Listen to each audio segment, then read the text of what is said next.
Mark 14వ అధ్యాయం.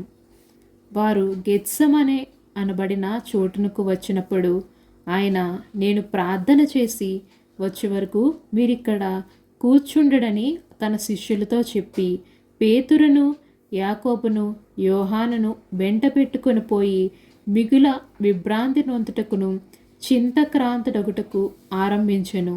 అప్పుడాయన, నా ప్రాణము మరణమగునంతగా దుఃఖములో మునిగి ఉన్నది, మీరిక్కడ ఉండి మెలకువగా నుండుడని వారితో చెప్పి కొంత దూరము సాగిపోయి నేల మీద పడి, సాధ్యమైతే ఆ గడియ తన యొద్ద నుండి తొలగిపోవాలని ప్రార్థించుచు, నాయనా తండ్రి, నీకు సమస్తము సాధ్యము, ఈ గిన్నె నా యొద్ద నుండి తొలగించుము, అయినను నా ఇష్ట ప్రకారము కాదు, నీ చిత్త ప్రకారమే కానిమ్ము అనెను.